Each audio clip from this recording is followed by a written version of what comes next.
The year is 334 BC. A 21-year-old man stands on the shores of Asia Minor. Behind him, a small, but incredibly disciplined army of 47,000 men from Macedonia.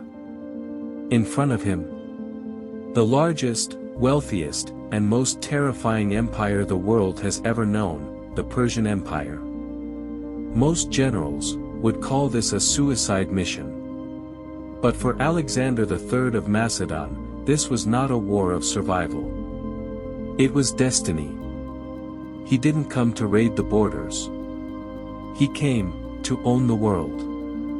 Over the next decade, this young king would topple empires, build cities in his own name, and redraw the map of human history, forever. But how did a youth from a small, rugged kingdom in northern Greece achieve the impossible? Was he a tactical genius? A living god? Or just a lucky madman? Today, we deconstruct the epic legend of Alexander the Great. To understand Alexander, we must first look at the man who built his foundation. Alexander was not a fluke of history. He was the product of two extraordinarily powerful forces. His father, King Philip II, took Macedonia from a divided kingdom of mountain tribes, and turned it into the ultimate military machine.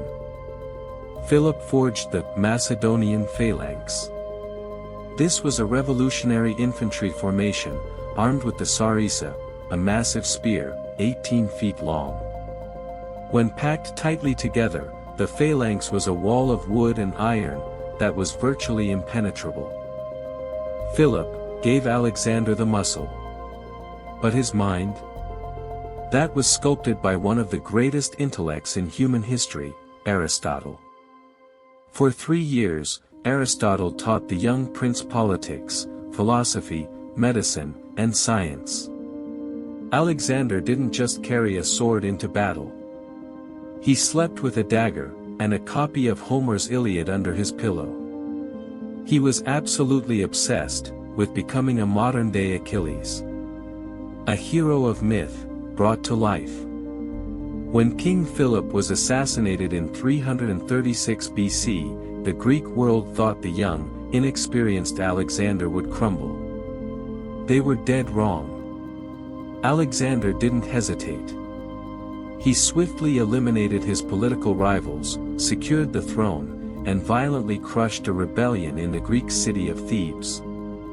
He burned Thebes to the ground, and sold its survivors into slavery. The message was clear: the new king of Macedonia shows no mercy. With Greece terrified into submission, he immediately turned his gaze east, toward Persia. In 334 BC, Alexander crossed the Hellespont. The Persian king, Darius III, initially dismissed Alexander as a minor, arrogant nuisance. He sent his regional governors to deal with the boy. At the Battle of the Granicus River, Alexander almost lost his life. A Persian noble's battle axe split Alexander's helmet open, and he was seconds away from death. But his commander, Clytus the Black, severed the Persian's arm, saving the young king. Alexander survived, and won the day. A year later, at the Battle of Issus, King Darius finally came to face Alexander himself. But the narrow battlefield neutralized the massive numbers of the Persian army. Alexander, leading from the front as he always did, charged directly at Darius. The Persian king panicked, and fled the battlefield in his chariot, leaving his own mother, wife, and daughters behind to be captured by Alexander. But Alexander knew he couldn't march deep into Asia, while the Persian navy controlled the seas behind him. So, he marched south, down the coast of the Mediterranean, to systematically capture every Persian naval base. This brought him to the island fortress of Tyre. Tyre was considered impregnable. It was surrounded by deep water, and heavily fortified. But Alexander did not accept the word impossible.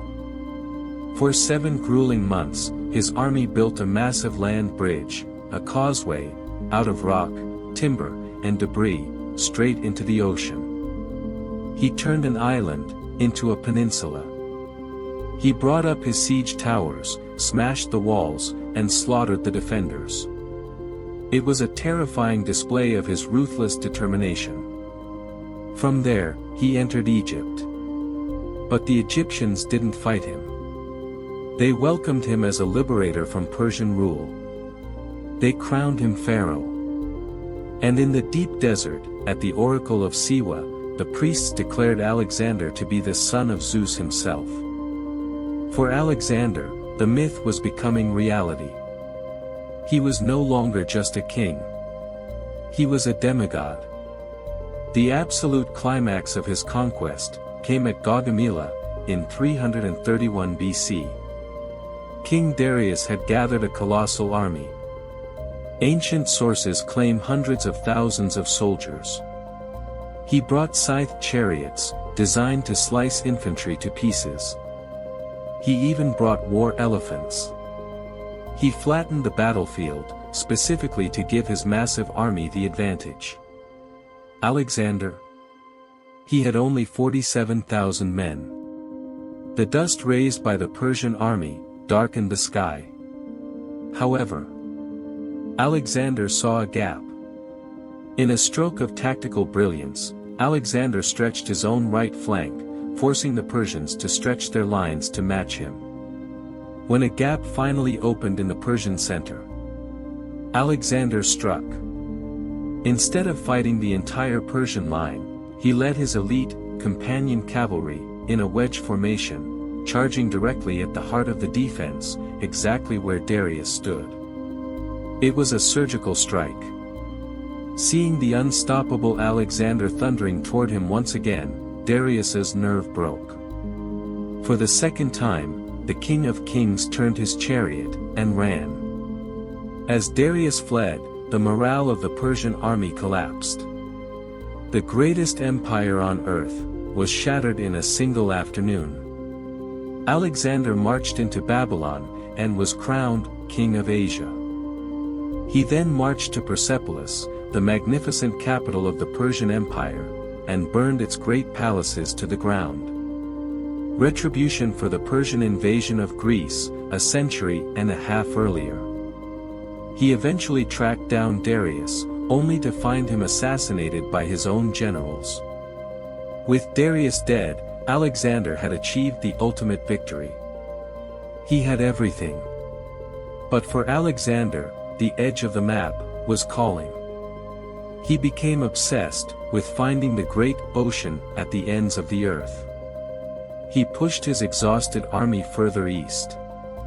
Through the freezing, treacherous peaks of the Hindu Kush mountains, and down into the Indus Valley of India. Here, he faced King Porus, at the brutal Battle of the Hydaspes. It was Alexander's most terrifying victory. For the first time, his men fought monsters they had never truly engaged before, war elephants, on a massive scale. The beasts crushed Macedonian soldiers underfoot, and the monsoon rains turned the battlefield into a bloody swamp. Alexander won, using his brilliant tactical maneuvering. But something broke within the soul of his army. They had been marching for 8 long years. They had walked over 11,000 miles. Their clothes were rotting off their backs. And they were desperately homesick. At the banks of the Hyphasis River, the unbreakable Macedonian army finally broke. They mutinied. Not with drawn swords, but with tears. His most hardened veterans wept, and begged to go home. They refused to go one single step further. For the first time in his incredible life, the conqueror of the known world had to yield. Not to a foreign enemy, but to the will of his own people. Reluctantly, Alexander turned back. But the journey home was a nightmare. He marched a portion of his army through the deadly Gedrosian desert. The heat, and lack of water, killed more of his men than any enemy army ever had. In June, 323 BC, Alexander finally returned to Babylon. His mind was already planning the next campaign, a massive invasion of Arabia. But fate had other plans. After a long night of heavy drinking and celebrating, the unstoppable king fell completely incapacitated by a violent, mysterious fever. For 10 days, the fire burned inside him. He grew weaker and weaker, until he could no longer speak. At the age of 32, the man who had never lost a single battle, finally met the only enemy he couldn't defeat: death. Legend says, in his final moments, his generals leaned in and asked, "To whom do you leave this magnificent kingdom?" Alexander, with his dying breath, whispered, "Kratisto. To the strongest." Those two terrifying words ignited 40 years of brutal civil war among his generals. The great empire shattered into pieces. But his vision lived on. He spread Greek culture, architecture, and language to the furthest corners of Asia. He created the Hellenistic era, an age of enlightenment that would deeply influence the next great superpower, the Roman Empire. The very empire that would eventually rise from his shadow. Alexander wasn't just a conqueror. He was a living bridge between entirely different civilizations. He founded over 70 cities, many named Alexandria. He forced his Greek generals to marry Persian noblewomen, desperately trying to forge a united, single race of humanity. Modern critics might call him a bloodthirsty, megalomaniacal tyrant. But history remembers him as the absolute gold standard of military leadership. Every great general who followed him, from Hannibal to Julius Caesar to Napoleon, studied his campaigns and wept at the thought of his achievements. Alexander the Great proved that in a breathtakingly short span of time, one single person, armed with an iron will and limitless ambition, can literally change the map of the world forever. He lived fast. He died young. And he achieved the one thing he always wanted. He became immortal. Thank you for watching this deep dive into the story of the great conqueror. What do you think would have happened if Alexander's men hadn't mutinied in India? Or if he hadn't died so young in Babylon? Let me know your thoughts in the comments below. Don't forget to like and subscribe for more epic historical documentaries. Until next time.